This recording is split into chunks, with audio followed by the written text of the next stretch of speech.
Hello, good friends, and welcome to Kevin Herter is the best basketball player all along. And who knew? I did. Edition of the 10,000 Layups podcast. I'm your host, Kyle Radke, here with Julian Andrews. Julian, how sweet was it watching Kevin Herter last night? I was very happy for you. I'll just put it that way. I have been on the Hawks suck train the whole season, so tough to be proven wrong. I don't really like the Hawks. I thought they were bad. Turns out they're not. I'm sure we'll get into it just in terms of the implications for Atlanta and for Philly. But yeah, that was a fun game last night. Yeah, fun basketball all weekend. That's what it's all about. And like the only bad thing about getting to the conference finals is now you don't have a game every single night, or maybe we will eventually, but you don't have like back-to-back fun games or obviously it's a little separated. Before we get into talking a lot of basketball, Timberwolves and otherwise, we want to thank our good friends at DraftKings. We have round 3 starting, so go download the DraftKings app, use the code TBPN for your shot at winning thousands of dollars. Also, like I think I've pitched this a million times, their free pools is a lot of fun. I have yet to win on the free pools, but that I haven't lost any money. Does. Yeah, someone does. And somebody does. So those are super fun. But yeah, like especially with the playoffs, like obviously you'd rather have Chris Paul on the court than off, and like you'd rather have Kawhi Leonard on the court than off.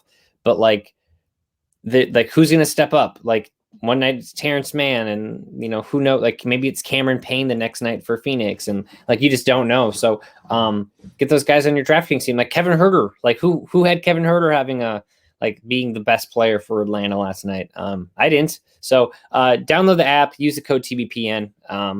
It's a lot of fun. And they make the show go. So, all right, Julian, before we get into kind of some playoff talk, let's do a quick NBA draft lottery refresher with an announcement. So the announcement is we're recording this on a Monday. You're probably listening to this on a Monday, hopefully. On Tuesday, it's the NBA draft lottery. And instead of doing a instant reaction show right after, what we're going to do is we're going to start recording here live on our YouTube channel, which is 10,000 Layups. Find it on YouTube. Otherwise, follow us on Twitter. We'll send out the links. But basically, we're just going to be live, and we're going to talk about whatever for 15 minutes before the lottery, and then we're just going to have our live reactions during the lottery, and then we'll probably record, my guess would be 5 to 10 minutes after the lottery, kind of like what our reaction is, and we'll kind of give that to you throughout the whole night. So and even if you don't even if you don't listen to it live, which I'm guessing a lot of people won't, because to be completely honest, like I'd probably rather watch the actual draft or the lottery. But yeah. I will say I think it's super fun always to listen to people's live reactions to when something happens. Like I remember like Bill Simmons used to do his draft mail, like his live draft blog of his thoughts of the draft pick as the draft was going on. And he would release it the next morning. And I always thought that was a lot of fun, just because you're getting like your actual response live during it, but you're just seeing it the next day. So you have a little better sense of where things are. So totally.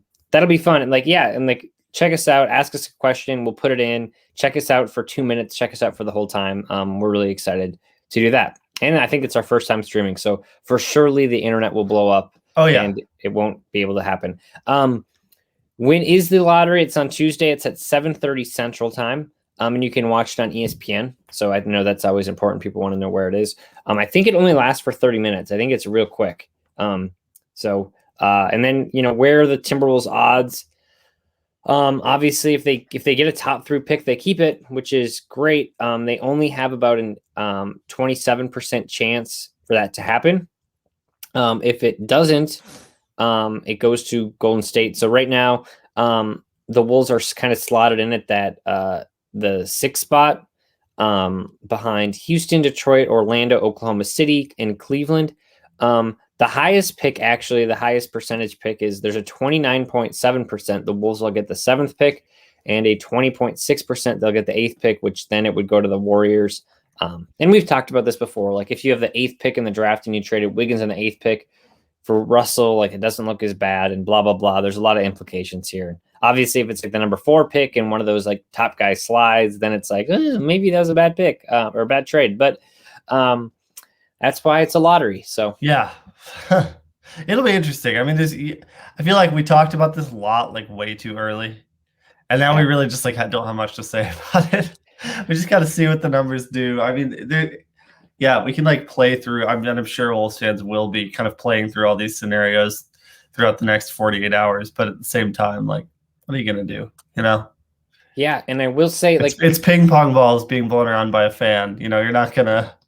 You can't really analyze that. No, it's like let's do a deep dive. I will say, you know, the one thing I would say not to underestimate is like if the Wolves do get a top 3 pick, like I don't like for example, last year when the Wolves won the number 1 pick, and it was like a difference between the first, second, or third pick or whatever. Like, I mean, you're gonna get Wiseman, Ball, or Edwards, right? And like there was like no particular order of those guys going into the draft. Like, you know, some people were saying, well, Edwards is clear out the best. Others were saying like Ball is by far the best. You had some people saying like Wiseman's going to be the best. And then like Minnesota just isn't a fit at number 1. So that's why they're taking Edwards. I don't think there was like a consensus one in this year's draft. I think that if you land in the top 3 and you get either of those top 3 guys, whether it's Cunningham, Suggs, or Mobley, I think like you are in such a, like that is a job that's probably a career defining lottery for Gerson Rosas, because you're basically getting a potential franchise altering player. And I think no matter who you pick of those 3, like it's probably true. And I'm sure one will suck because that's just how like these things work. But I do think like if you fall down, I get the argument of like the trade doesn't look as bad and then you get your pick next year. But the thing is, if they're as bad as they are next year as they are now, it doesn't matter. Like Rosas is probably gone anyways. So totally. We've talked about this before, but yeah. So I will say like if the Wolves land in the top 3, don't mask your excitement, because that's like that's really, really good news for a team that just needs some more talent. Maybe even top 4, or I guess they can't land in the top 4. But do you think that those players you named are the consensus top 3? I haven't really been paying attention. I haven't done a deep dive, but those like every mock draft that I've looked at it's been like, you know, Cunningham, Mobley, Suggs, in some sort of order. Normally Cunningham and Mobley are like 1 and 2. So that's kind of what it looks like. But I mean, I was going to say this for next week too, but like just doing a deep dive on like where the Wolves are free agent wise, and like, once we know what their pick is, we should do kind of an off season. Yeah, we'll for sure do that. Let's just say that there's a lot of guys on the team that are under contract that you could definitely see, you know, playing elsewhere, but we'll see. Okay. NBA talk. Our final 4 is complete. In the West, we have the Suns and Clippers. In the East, we have the Bucks and Hawks, which I had a friend that texted me last night. He said, if you told me these were the final 4 teams at the beginning of the season, I would have like something went wrong. If you told me that these are the final 4 teams at the beginning of the season, I'd be rich because I would have bet on it. Right? You would have okay, yeah, thank you. And the odds would have been awesome. Well, I think even last night, before the game 7, I looked, and the Hawks to win the title were 27-1. And I think the Sixers were still like 7 or 8-1. So there's still a lot of optimism just going into last night. You know, that maybe that could happen. Let's go through the West first. So Suns, Clippers. The Suns won game 1 yesterday. It was yesterday afternoon. That was an awesome game. It was really fun. Devin Booker triple-double, first career triple-double. Leaves the court FaceTiming Chris Paul, which is just like so much fun.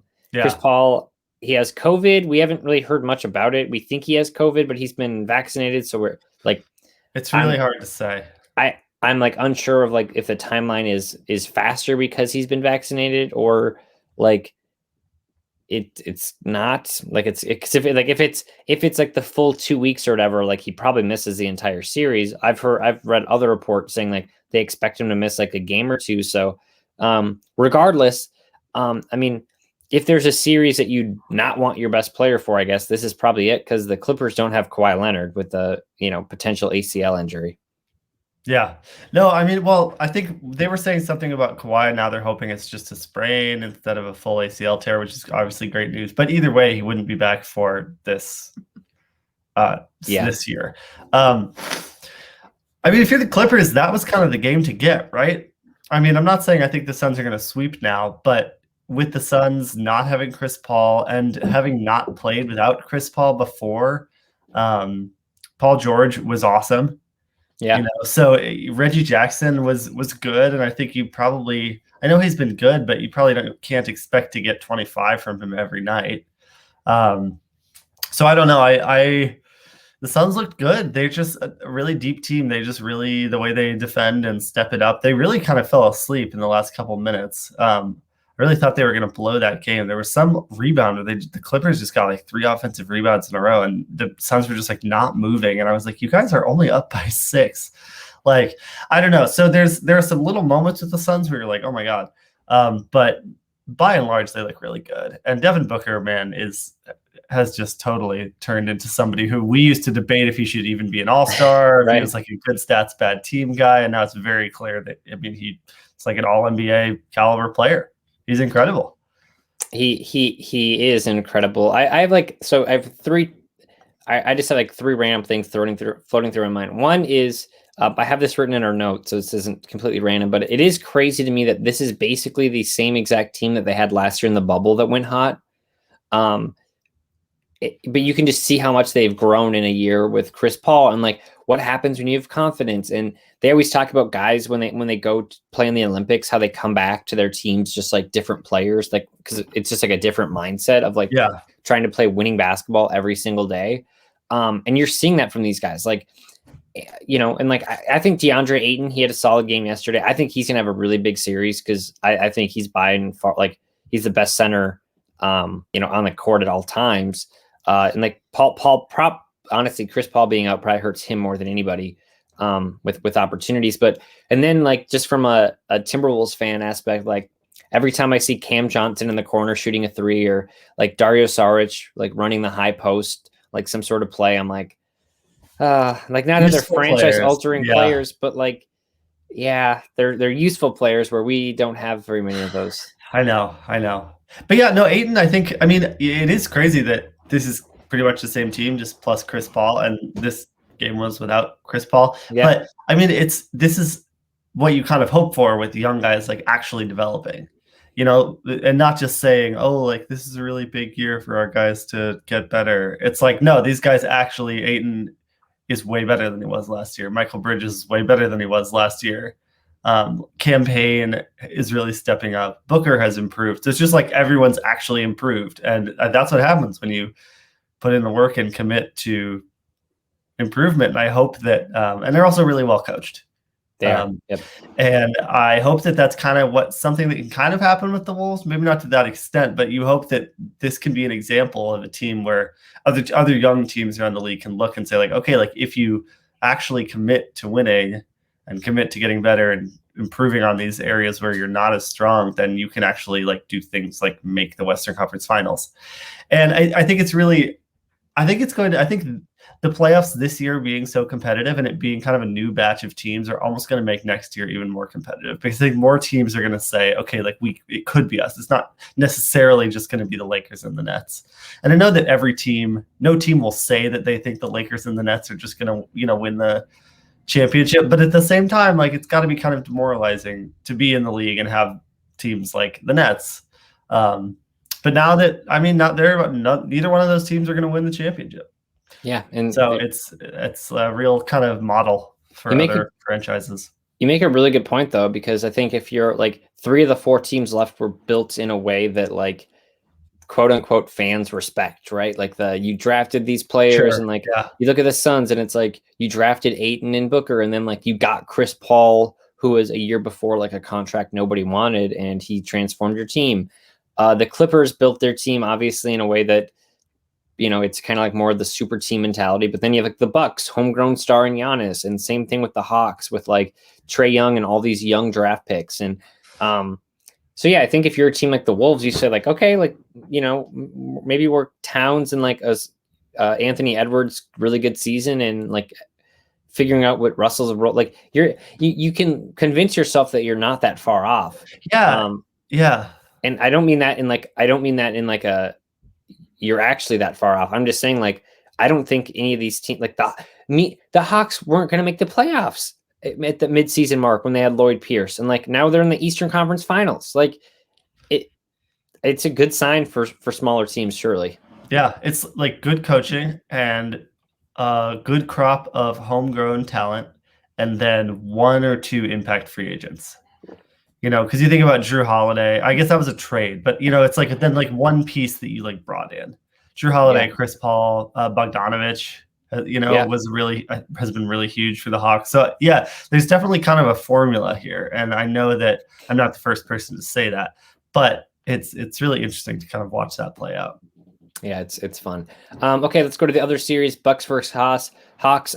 Before we get into that, let's kind of dive into the Nets and 76ers. These are obviously the two teams that we thought would be in the Eastern Conference Finals, and even up until yesterday, that game, it was like, okay, the 76ers will figure this out, right? And then there's like 30 seconds left, and you're like, nope, they are not going to. They did not. And it's like there's nothing worse than seeing like Doc Rivers still yelling on the sideline when he knows that it's over, and then they pan to Ben Simmons' face on the sideline. Dude, what is going on with Doc Rivers? I don't know. It's hard for me because obviously he's such a good coach and he's like respected by his players, but then he gets to the playoffs and like I think he has the lowest, like the most games with the lowest win percentage, and then obviously like he's the only coach to lose multiple series with a 3-1 lead. You can't ignore that stuff. And it keeps happening over and over again. Obviously they weren't up in this series, but like they were against a Hawks team where they were the heavy favorites. Doc was asked yesterday if after the game if Ben Simmons can be the best or the starting point guard on a championship team, and he said that he didn't have the answer to that question, which is a very nice way of saying, please get Ben Simmons off my team going into next season. Right? Yeah, there's probably no way that he's with the 76ers, and it's maybe not even because of how it's entirely with how he played, but like it's also just one of those like, let's get him out of here because like the change of scenery, like the well has been poisoned.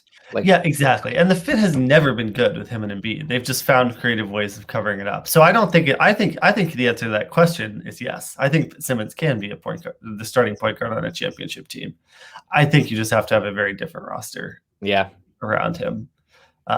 Clearly Embiid and Simmons, it's not happening.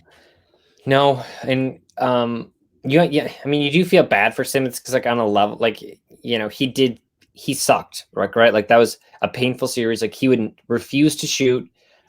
He was just, you could just tell he lost all, he was like a pitcher that had the yips. Like he was just did not want anything to do with the ball. Like he's the kid at third base after he makes an error, and like he's basically just like praying no ball gets. This is me in high school. I was like, please God, just like don't let another ball come my way. And that was him. Like he was like, please don't. I don't want to be open. Like if I drive and I'm open, I'm gonna kick it out. And it's like, I don't know, man. Like if there's any motivation to like start getting a jumper, it's for him. Like I don't think anything is better than this series to do that. And he's only 24 years old. Like he can still be a very good player. Yeah. But he needs to get out of Philly. It did not go well. Yeah. I mean, we can examine probably on our own time, like other trades that make sense for them. And we'll probably see them on Twitter and whatnot. Like it's not one of those trades like the Kemba Walker trade where you're just like trading a player salary because he's like useless and you're just attaching a first round pick for him. Like Simmons has value. Like he's a really good defender and he's a really, really smart passer, but it's got to be like the right fit for him. And I mean, maybe if you're a team in the league, you're thinking like, hey, we're going to get him low. Like last year, I think the trade was like Anthony Edwards and D'Angelo Russell for Ben Simmons. And now it's like, now I don't know what that would look like. And obviously I don't know if the Timberwolves would be a team that's interested, but like, it's got to be significantly less than that now. I've seen some Simmons and CJ swap type stuff, which I think actually might make sense. But yeah, we can get into like potential trades the entire offseason. We have time. But I think there are trades out there. for Simmons. Yeah, I think so too. The Nets, yeah, that was a tough series because like whether you're cheering for the Bucks or the Nets, like it was so obvious that Kevin Durant was the best player on the court and like the best player in the playoffs. But like on Saturday night, it was just so hard watching in like late in the fourth, where there was just like no offense for the or late in the overtime when there's like no offense for the Nets besides Durant just like jacking contested threes. Yeah, and like making half of them. But I mean, Harden was playing on one leg. Yeah, even if he played 50 minutes, hurt. Yeah, clearly not his best. KD probably also hurt. Honestly, after playing so many minutes, like that, it was just a war of attrition at the end of that game, and I don't know. Yeah, it just didn't. It wasn't that fun to watch. No, like I'm happy for the Bucks. I'm glad they kind of got that monkey off their back. But at the same time, I don't know. Like that was not a fun game to watch. I hope that everybody's okay, because I really kind of was looking forward to. I know it's kind of not good to root for the Nets or whatever, but I was kind of looking forward. I like watching those guys play when they're healthy and playing together. So I hope that next year they can. I don't know if it's managing it better during the season or what. Just kind of give them a chance to do what they came there to do. Yeah, I mean, because if you have like 10% more of Harden, where he's at least able to like hit jumpers. Yeah. Or you have like, he's like missing open threes. Like that's not going to happen. No, if he's healthy. And like obviously the Kyrie injury, like. Yeah, I guess I don't know what the answer is. I mean, it is a reminder though that like nothing in like I don't want to get philosophical here, but like nothing in the league is guaranteed. Like you build these super teams, and the Clippers, right? Like we're in year 2 of the Kawhi Paul George thing, and if they lose in the Western Conference Finals, and I get Kawhi's out, so you have like that excuse, but it's like then Kawhi's contract's out and he can do whatever he wants, and like maybe he'll stay. But like also maybe he won't, and then this whole thing that you thought you had in Los Angeles is over, and like same with Brooklyn. Like I don't know what the contracts look for these guys, but this was a good opportunity to win, and like obviously your guys got hurt, but that's part of it. So they'll have next year. Yeah, the Nets will. I think I'd be more worried if I were the Clippers. Yep, I agree. And then the Hawks. I mean, regardless of what happens, even if they get swept against the Bucks, which I don't think they'll do, but what a run from them. And you have the Kevin Huerter game. You have, like you texted me this yesterday and we talked about it a little bit last week, but like the fact that we're seeing Ayton and Young in the Western and Eastern Conference Finals, and like here we are talking about Luka getting mad at the Dallas front office. Yeah. And, I will say, I've been like, well, you can't argue that Luka is not the best player, and while I still think Luka's a better player, I mean, I'll listen to the Trae Young argument because he has been just phenomenal. I mean, he sucked yesterday, and then he drills that deep 3 in the 4th, and you're like, oh, okay, and he hits his free throws down the stretch, which is obviously so important, and half the guys can't do that. I don't know, man, like. He kind of has this like fuck you attitude that Luka I don't quite see in Luka. And yeah, my friend Jono texted me. He was like, wouldn't it be crazy if Ayton and Trae made the finals and Luka before Luka, even though they were both kind of maligned for being picked before him. But yeah, I don't know. There's something about kind of Trae's desire to kind of break people that I just don't quite see in Luka. Like Luka's obviously had some great clutch shots. This is not a reflection on like Luka's clutch ability, but I don't know. There's something about Trae that just kind of that I don't know. I don't even know how to explain it. I think you're onto something there. The fuck you thing, because like Trae Young is very much like fuck you. I don't care what you think of me. Where Luka is like he's like a whiny fuck kind you, of a diva. And he's like, respect me, please. Like respect. Like Trae's like, I don't give a shit. Like I'm gonna fucking drop this 3-pointer on you, and I'm gonna look at the crowd, and I don't give a shit. Where Luka's like, did you see that 3-pointer I made? Like please, like, please give a shit. And like I love Luka. He's like so much fun to watch. But like, he is like that. Yeah. There weren't any odds for the series last night, but I looked this morning. The Bucks are minus 500 odds, which isn't much of a surprise. I mean, I think the Bucks were 3-0 or 2-1 against the Hawks during the regular season. Yep. They match up pretty well because you could put Drew Holiday, who's so good defensively, on Young, and then if Giannis is aggressive, Giannis, the Hawks have Capella, but like I don't really know if like that's probably enough. So we'll see. I mean, Yeah. Again, like last series, I thought Embiid would just crush the Hawks, and that Simmons on Young would be enough, but obviously we were wrong. So I'm cheering for a Suns-Hawks finals. Dude, that would be so fun. I'm definitely going for the Suns, as we have discussed previously. I don't know. Yeah, so either Hawks or Bucks would be fun. I think I don't know. It's tough because on the other hand, you got Giannis, and him winning a championship would be awesome. So it's kind of like I would really honestly be pretty happy with any of the teams remaining. I hope the Suns beat the Clippers. If the Clippers win, probably cheer against them in the finals. But I like PG and Kawhi. And I know Kawhi is out, but I've never been kind of a Paul George hater like a lot of people are. So I don't know. It's really nice to have all these new teams in the finals and like new things to think about. It's like, oh, whoa. Yeah, the Suns, Clippers, Hawks, Bucks, like one of those teams is going to win the finals. That's crazy. I know. And I don't know what stat it was, but it was like the Michael Jordan, Shaquille O'Neal, Kobe Bryant, LeBron James, or Steph Curry have been in like every single NBA final since X year, or like, and I think Hakeem Olajuwon was in there too. And while I respect all of those players, and obviously they're the greats, and like watching them is just a super fun opportunity, and whatever. It is fun watching these new guys play. And whether it's Chris Paul getting his first time, like you could talk me really into any storyline. I lost you there for a sec. Sorry. Am I back? Yes. I mean, with these four teams, you could really talk me into any storyline of whether it's Chris Paul winning after so many years of just kind of getting the short end of the stick, and then you have the Clippers winning with Paul George leading the way now, right? Without Kawhi, and then you have the Hawks, the young Hawks team, and then you have Giannis, a team that like 2 weeks ago we thought everybody was like they were gonna for sure fire Coach Bud like on the flight back, and then now it's like okay, they're gonna be in the finals. So all right.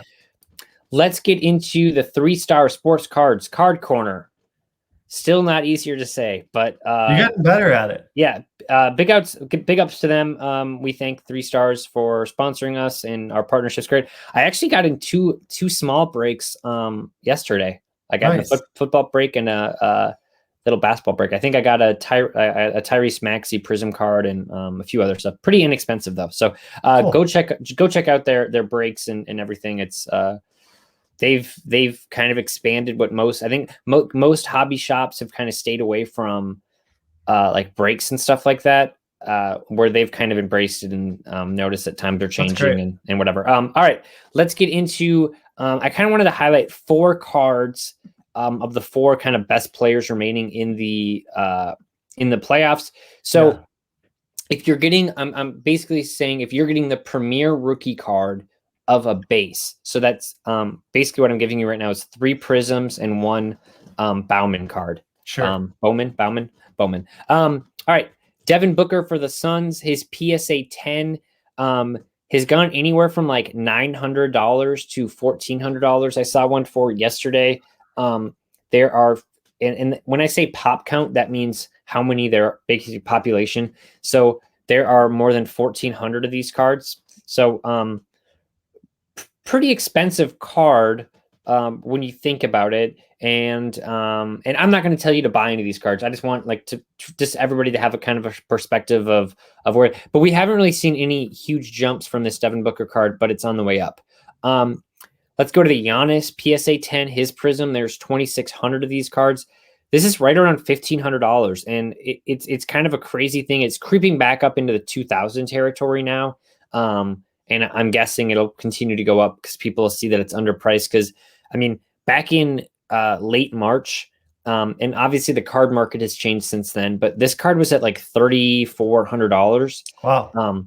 So like to see it kind of being cut in half, I think there's a lot of room to grow here, and my guess would be that we'll probably start to see that gap start to fill in.